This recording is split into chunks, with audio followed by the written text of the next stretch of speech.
Hello everyone, welcome to the Corner Library here in Australia. Welcome. Good morning, good afternoon, good evening, good night. Wherever you are in the world, welcome to the Corner Library. We have a few books to recommend today, but before I do that, just a little bit of an update on everything. This is the third, can you believe, this is the third episode on this new channel. For those of you who have just joined us or joining us, we have moved over from the YouTube channel, The Australian Book Travels. We have done that to separate the two distinct content. This channel is purely for books and all things book related. Australian Book Travels is now just relaxation and travel videos. So if you haven't already, pop on over if you wish to Australian Book Travels, but this channel is purely for books. For those of you who have been watching Australian Book Travels for a while and you've joined us on this channel, I just want to let you know we still haven't had any rain and the temperatures, we are heating up again. I'm perspiring a little bit. It is early morning on Sunday morning. As you know, I'm trying to video these for you on a Sunday for Monday. So it's Sunday morning and it is really warm. Unfortunately, our dam is so low, it's not even, you can't even call it a pond. It's just basically a little bit of wet earth. We have had a lot of wildlife, kangaroos and such, tried to access the dam, or they're accessing the dam, but there's basically the kangaroos are sitting in the middle of a little bit of wet patch in the dam. It is so distressing. So Mark and I, what we did, once upon a time we had a lot of horses, rescue and working horses. Over the last few years, a number of them have passed away and we now only have 2 horses. So the big baths that we had as water troughs for the horses, we've been able to reallocate some of those for other things around the property, and we reallocated one of them as a water point for the kangaroos. So we popped it just outside on the east side of our home so that it will get a little bit of shade, and we filled it up with fresh water. We have noticed that the kangaroos are using it, so we are really happy about that. They've obviously know where the water is. They know how to smell it out, obviously, and they are using it. So in the morning, our bathroom is on that side of the house. In the morning, we have clear, big windows, and we can, and in the evenings too, actually. They tend to access it more in the evenings, really. But the kangaroos are right there in front of our window. It's lovely. And they are tending not to be so concerned about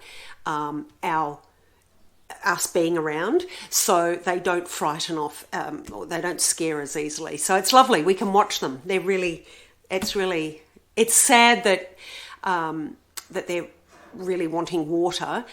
Good that we have been able to supply water, but it's exciting to be able to watch them so close. Some of them are really big. They're big monsters, but they're beautiful to watch. Anyway, let's get into this. We know that I have to wear my goggles. Sorry, everyone. I hope it's not reflecting. I have pulled the blinds down so that it doesn't reflect too much, but let's get into it. This first one is so exciting. Okay, this is Deborah Challinor, and I'm hoping I'm pronouncing that correctly. Deborah Challinor, she is a New Zealand writer and historian. This is her first in this series. She has written many novels in different series. I think one of them is The Convict Girls, and I think there's another one, oh gosh, I can't remember, but there is another series. I'll put it in the subtitles for you. What is it?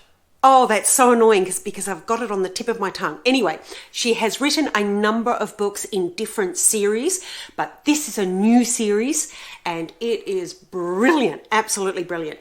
Okay, New Zealand writer, Australian stories. This is her first. There is another one coming out called Black Silk and Buried Secrets, I think it is. Again, if I'm wrong on that, I will correct myself in the subtitles. This is the first. This is Black Silk and Sympathy. If you have a look, this is absolutely beautiful cover. I really love the cover on this. We have the crow, we have the Victorian, fairly typical Victorian silhouette in the picture frame, hydrangeas, beautiful roses, and beautiful note paper there. Absolutely beautiful. Now, this is a story set in the mid-1860s. We have, I think it's Tatiana from memory. Again, if I'm incorrect in any of the information that I give you with any of these novels, I will try and correct myself in the subtitles or in the description box below. So forgive me, because I do, for those of you who are new to the channel, I do these, I film these episodes in one take. So I don't stop and start to correct myself or anything like that. So if there are mistakes or if dogs run through the screen, so be it. That's what it is. So if I'm wrong, I'll correct myself in the subtitles or in the description box below. Black Silk and Sympathy. We have Tatiana, English. We begin in London, mid-1860s. She comes to Australia. She finds herself in Sydney. She finds herself in a undertaker's, embalming, preparing bodies, and all that sort of thing.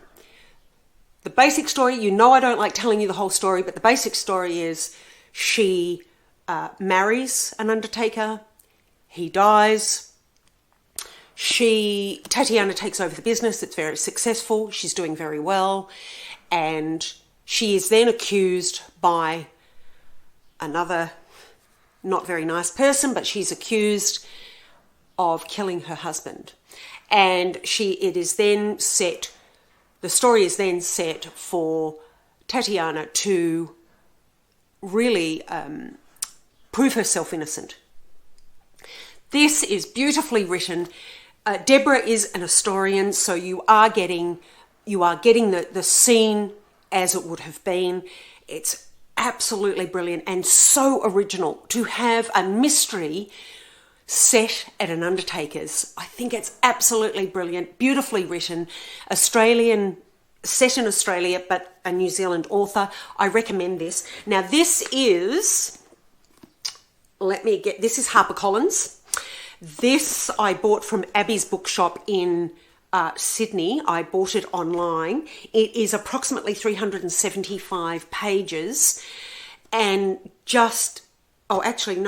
I beg your pardon, it's 366, and then we get a few pages of the next novel, which is Black Silk and Buried Secrets. I'm fairly positive that's the title. I recommend this if you are into history, wanting something different, a different setting for a mystery, a little bit of history as well. Beautifully written novel. I absolutely loved it. I cannot wait for the next in the series. I recommend this. So that's Deborah Challinor, Black Silk and Sympathy. Absolutely brilliant. And I'm not dying to, but you know what I mean. I'm dying to read the next one. It was brilliant and I recommend it. Okay. You all know, those of you who have been following us for a little while, you know that I really enjoy and I read pre-releases of Fremantle Press, from Fremantle Press in Western Australia. Now, last year on Australian Book Travels, I showed you the Treasure series. This one is by Kim Scott, an Australian Indigenous author. This is Benang from the Heart. This is the Treasure series. Absolutely beautiful series. Absolutely beautiful novel. I love this. I really enjoyed it. Kim Scott has collaborated with another Indigenous author, Hazel Brown. This is Kayung and me. I may not be pronouncing that correctly. This is a history of Indigenous culture, people. There are excerpts here from European history. It's a must read. That's what I can say. It's absolutely brilliant. I expect nothing less from Kim Scott anyway. He is an award winner. But he has, as I say, he's collaborated here with Hazel, or he's co-written with Hazel Brown, who is also Indigenous. This is brilliant. It is a must read. Please, everyone, read it. This is Fremantle Press is the publisher, and we have approximately, with a bibliography, without the bibliography, we also have Indigenous words that give us meaning as well, and we have a few photos, but the actual story, well, I guess really the story goes into that, doesn't it? So it's around about 270 pages of a must read. This is absolutely brilliant. If you want to know about Indigenous people, their history, their culture, the sadness, the love, the compassion, it's just brilliant. I absolutely love it. I recommend it. It is out now, I think. If I'm wrong on that, once again, I will correct myself in the subtitles, but I think it's out now. In this, we also get, I must tell you, we also get maps of where the different Indigenous people live and hunt and so forth, with their where they perform some of their ceremonies and things like that. I just can't recommend this enough. It was absolutely brilliant. And I'll tell you something else for free. This is a novel. No, I say novel. It's an historical. It's not a novel. That's flippant. This is historical content. It's a historical document. That's what it is. It is something that you reread. It's not a one-off. Look, I read it, and I have to be honest, it is so intelligent and informative and beautiful that you can't read it once. I just, there's no way I'll just be able to read this and have put it down and that's it. I will be rereading this because I think you can't consume all of that information and the history and the feeling of the novel without reading it more than once. This is beautiful and I recommend it. Do yourself a favour, everyone. If you want to know about Indigenous culture and the Europeans and the connection and the conflict and well, how do I say it? Well, the history, let's just say that. The history between the two cultures. This is brilliant. It is absolutely brilliant and I recommend it. My goodness, it is really good. I recommend it. Okay, the next one is, it's fiction. It is, by the way, this is not fiction, of course. This is historical content. I just want to make that quite clear. Absolutely brilliant. This next one is also Fremantle Press. It is approximately, let's just say, 261 pages. Now, a word of warning, this has a lot of swearing in it, particularly in perhaps the last third of the book. There is a lot of swearing. Maybe a bit too much for me. I have been tolerant of swearing in novels just recently, but I think I've said before, I hear so much swearing outside. Look, I'm not a paragon, don't get me wrong, but I hear so much of it and I've heard so much of it in my lifetime, in my previous life, in my career, and even when you go out on a day-to-day basis, you even hear it on television, you hear it in the news. I'm just really over it and I'm not a big fan. So just a word of warning, there is a lot in this. Now, this is written by Andrew H.C. MacDonald, an Australian. It is an Australian story, although we move over to Sicily. This is the Montegallo School of Swearing. This is Fremantle Press, and did I say it's around about 270 odd pages. It's funny. it is written by a comedian. Andrew is a comedian. It's very light. Of course, it's fiction, so it's really not, we don't take it too much to heart. The story is, particularly the school of swearing in Sicily, that's obviously not going to happen. So you take the story with just the lightheartedness that it is intended. It is good. It is funny. I laughed. There is a lot of swearing, which I wasn't too fond of, but it's what it says on the tin, so we have to accept that, and it is fiction. This is about Brian. He's a teacher, gives up his job. He's also in the middle or the beginnings of a divorce.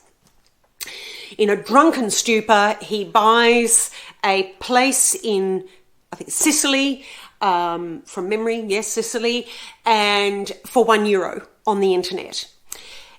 And is then, when it sobers up, he then realises that he's really can't get out of that contract, so he's going to have to make the best of it. And he goes over to Sicily and comes across the frustrations, the language barriers, the frustrations with locals and with tradespeople, and then as a result of that finds himself quite popular, or quite an intrigue or a mystery with the locals, with his swearing, and he then sets up a school of swearing in English for the locals.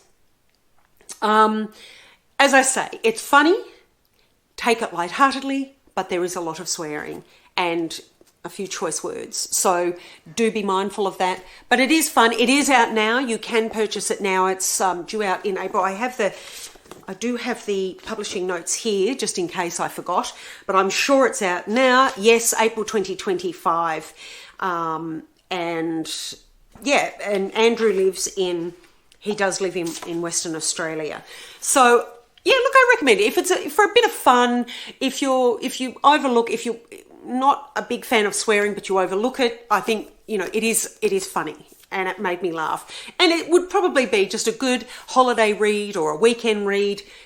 I recommend that for the fun and the comedy that is involved. Now, this next one may be a little bit controversial to some, but I'm going to discuss it because I think it's important, and I did read it. So I bought this one last year. This is an English memoir of Raynor Wynne, The Salt Path. Raynor Wynne has been on television in England, telling everyone about the book, but also about the story that it is. It is a memoir. It's a true story. Raynor and her husband Moth, in 2013, through various circumstances, lost their home and their business. They lost absolutely everything. They literally just had a few bits of their personal possessions, and they... and in the same week that they lost their home through a court case and their business through a court case, Moth learns that he has a terminal illness, which it's CBD, which is a neurological disease, I guess, or a neurological medical issue that sees the patient slowly lose all faculty and ability to move and ability to speak and ability to swallow. So it's a painful way and an extremely sad way to end your life. So through various means and reasons, they decide that they love each other dearly. They just want to be together. Their children are grown up. They're away at, I think, university. And so Raynor and Moth do not have to really worry about them in terms of a home or anything like that, although they've lost their family home. And they go walking around the Salt Path, which is along the coastline in one section of England. This is an incredible story, and I'll tell you why it resonated with me, is because I too was diagnosed with an extremely life-threatening disease, and with the possibility of it not turning out very well for me, I did go through treatment. For moth, there was no treatment. That's the other thing. There was no treatment. So there was only painkiller that he could take. For me, thankfully, there was treatment. Whether that would work or not was really a bit of an issue, but we gave it all we had. So it resonated with me in that regard, because some of the things here that Raynor talks about and the questions that she has in her life and Moth's life is really something that Mark and I also went through. So that whole thing about a true, not a flippant, but a true deep meaning of, well, what is this all about? What are the four walls really giving us? What does it mean if we're collecting things? Or what does it really mean if I have a beautiful painting? Does that really mean anything? Should I be keeping it? Is it really important? Isn't just life itself and the memories, isn't that important? The memories that we make. So for me, it was a little different because I had treatment to go through, which was quite debilitating, to say the least. Don't get me wrong, it was an interesting, exciting, amazing time for me to go through. It wasn't fun. Wouldn't dare say that, but it was interesting. I found out more about myself and my body. Mark and I found out more about ourselves and each other. So that really resonated with me. That was first and foremost. So it may not resonate with a number of people or a few people, because if you haven't been through that experience, maybe I'm getting more out of this than the average person. I don't know. But it truly resonated with me. And I suggested to Mark that he read it, because I think it's, it doesn't dwell on that. Don't get me wrong. It really talks about the history of the places that they walk. They decide that they're going to have a backpack. They take it as much as they can without it being too heavy, because moth can't carry much. And so they walk this coastal route, which is really hard. They start in summer and it sort of ends towards winter. I won't tell you too much, because there is stories along the way that's really interesting. It is about homelessness as well, and how people perceive homelessness, and how people react to it, and how if they're given a different take on it, their perception changes. So it is about that. It is about a love between two people. It's about the beauty of nature and our connection with nature.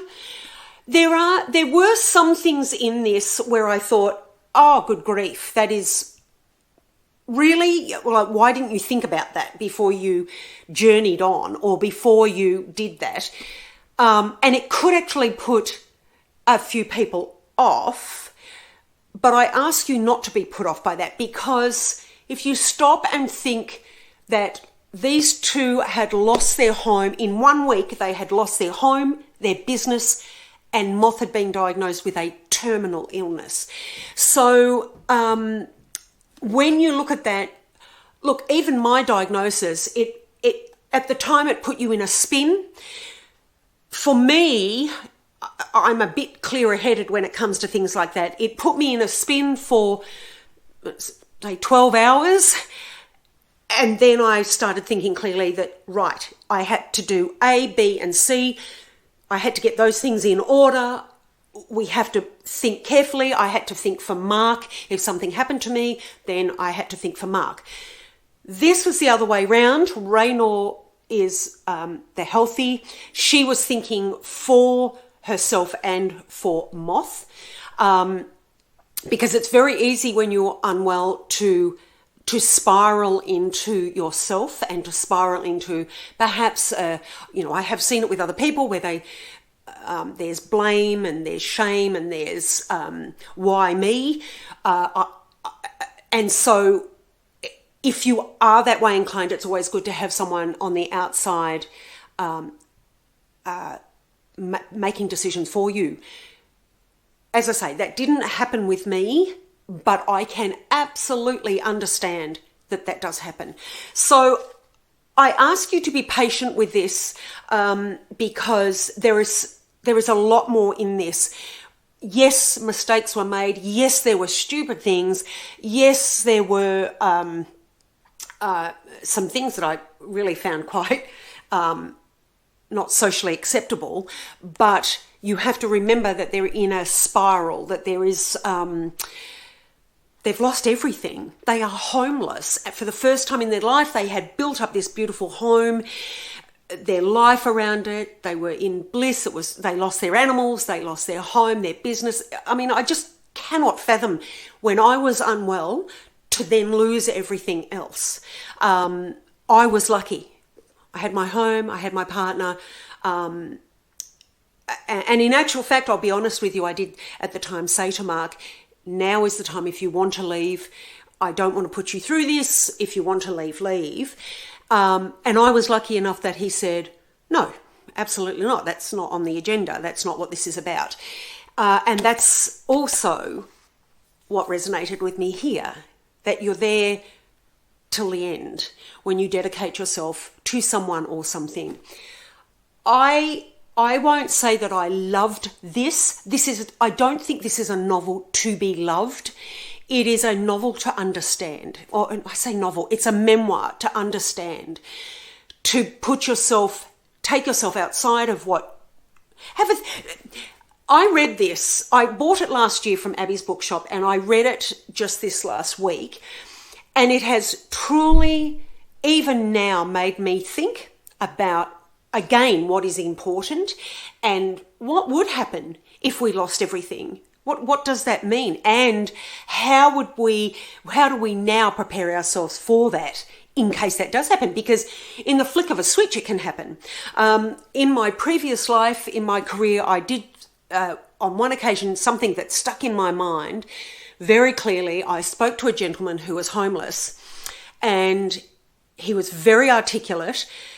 And once I got talking to him in my professional capacity and him as a homeless man, he informed me that he had been an executive in a company or an organisation where I lived in Tasmania in a previous life. And he had, within a few months, his wife had walked out on him. She just decided she wanted out of the marriage. He spiraled into depression. From that, he then lost his job. From that, he then lost his home and he was homeless. That is how quickly things can turn. Just because one thing changes, it's like a deck of cards. It can come crashing down around you without without your input or too much of your input or without you deliberately doing anything. So it really, this week has been a thing of Mark and I discussing, well, what would happen if we lost everything, and because it could happen for some unknown reason. It could even be, touch wood, your house burns down and what happens then? I mean, yes, we're insured. They couldn't be, but you still lose all of those precious things that are precious to you. And so what do they really mean? So look, I ask you to read this and look beyond the actual story. This is about nature, it is about England, it's about relationships, homelessness, people's perception, and what's really important. I really enjoyed it. She has written 2 other novels since then. I will probably read those. I won't rush out to read them because I have to digest this for a little while. And I just found it, although I found it really thought-provoking, it's not necessarily uplifting. The other thing I say about this is that they found that by walking a lot, that moth became better. He still has the CBD. He has not miraculously lost that. He still has it, but it actually made him better. in a way for a short period of time. So he is with us. He's still alive today. And the other two novels explain how that goes about. Now, I did watch the interviews and things with Raynor before I read the novel, so I knew and I know a little bit more about it than reading. But look, I do recommend this, but don't think that it's uplifting. It's insightful, it's thought-provoking, and please take note of everything in here, because even though you think that there are some silly things that go on, be mindful that they've lost everything in the space of 1 week. Not 1 year, not a few years. It was actually in 1 week, which would be absolutely mind-boggling to the average person. So I do recommend this. I think it's a good reminder of what can happen and what we have to be very careful of. Now, the next one, getting on to something. This is Bonnie Burke Patel's I Died at Fellow Hall. Now, I didn't tell you when... this was, I think this, of Rain or Win, I think this was 2000, she wrote it, or it was published in 2015. No, 2018 it was published, although the events happened in 2013. I Died at Fellow Hall, I think was 2023 or 24, yeah. And Bonnie, I am on Instagrams with Bonnie and through Australian Book Travels, and I know that she has a new one out as well. This was brilliant. I loved it. It's a love story. I'll tell you that. There is a love story here. It's an unusual love story, but it's also a mystery. It is beautifully written. It's quirky the way it's written. And we get the two stories. Now, one of the stories is not the mystery is in 1967. We are in present day. I think it's, 2020 or 2022 or something. It doesn't matter. It's present day. I loved it. It was unusual in its plot and its presentation. It was well written. It was lovely. The love story was a bit unusual.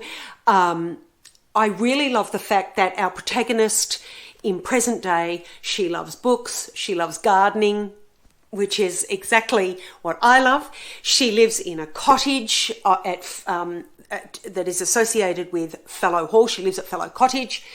I recommend this. If you're into a little bit of a different love story, really a different style of writing, 2 timelines, a mystery. It's just great. I loved it and I recommend it. Do yourself a favour, everyone. English writer, set in England, Bonnie Burke Patel. I hope I'm pronouncing that correctly. I Died at Fellow Hall. I became aware of this through Tea Leaves and Reads, which is an English bookshop that I have a little bit to do with now. Those of you who were watching me previously on Australian Book Travels, you know that I bought a box of books, and I do recommend Tea Leaves and Reads. They are absolutely, their customer service is second to none. And they have a wonderful newsletter that you can join for free. I get it every month through email. They do the best they can for you in Australia for postage. But of course, if you're in England, you are right on the doorstep. I would go and definitely buy from Tea Leaves and Reads. They also have a website, so I'll leave all their details in the description box below. I became aware of I Died at Fellow Hall because I was in their Christmas Zoom meeting with Tea Leaves and Reads, and Bonnie was there. So I watched her, even though we couldn't interact. Tea Leaves and Reads had a number of the authors. They were interviewing each other and discussing their novels and things like that, and up and coming novels and novels that they've already written. It's brilliant. Tea Leaves and Reads, I recommend. They're very much for their customers. They're very much for their authors. I just love them. And I'm about to order some more. Even though William is one of the owners. He and Catherine own Tea Leaves and Reads. William is unwell, although I believe he is getting better.